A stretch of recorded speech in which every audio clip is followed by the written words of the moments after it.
Turabaramukije bakunzi mwese b'ikiganiro igihe cacu, twizere ko muguwe neza aho muherereye hose.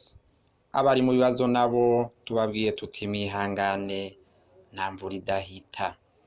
Tubibutse ko ikiganiro igihe cacu kibasesangurira abantu bakoze ivyiza mu gihe cabo, no kuri twebwe rero n'igihe cacu co gukora ivyiza. Mu kiganiro igihe cacu c'uno musi rero tubabwira umuntu yakoze ikintu ciza cane mu gihe ciwe, akaba yitwa W.Walford.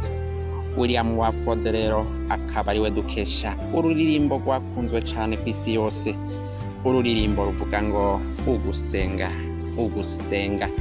Twumvirize gatoya hama tubabwire W.Walford uwariwe.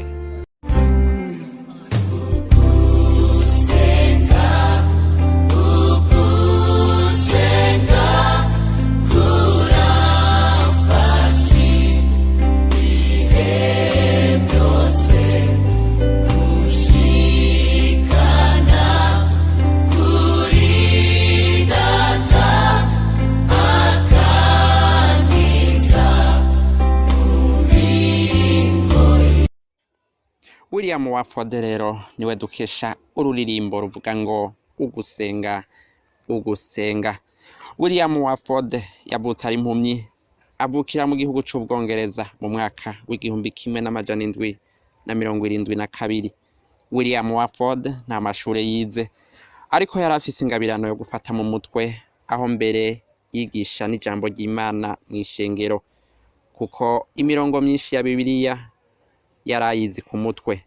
W.Walford yagerageza kurondera abamusomera Bibiliya, hama akaba yabifashe.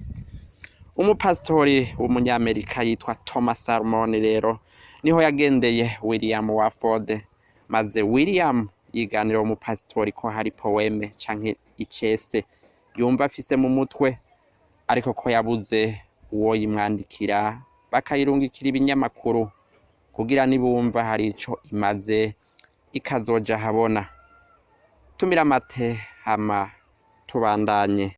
Umukiza be hamwe namwe, ababera umujyanama, abaragire nk'intama, abarinde mu mahoro ye. Pasitori Toma rero amaze kuyumviriza, yumva n'amajambo aryoshe cane, aca arayimwandikira. Inyuma y'imyaka 3 ikinyamakuru The Observer gica kirayisohora. Poeme ugusenga ugusenga ica ishirwa mu gitabo c'indirimbo c'ishengero y'ababatisita. Mu nyuma ica ishirwa mu muziki n'umuhinga yitwa William Bradbury. Mu nyuma ihindurwa mu ndimi nyinshi, n'ikirundi kirimo, kuko yarakunzwe cane. Impumyi W.Walford rero yarakoze mu gihe ciwe ikintu ntibagiranwa. Igihe cacu natwe co kugira ico dukoze ciza tuzibukirwa ko ntitwikengere. Indirimbo ugusenga ugusenga rero tuyikesha W.Walford.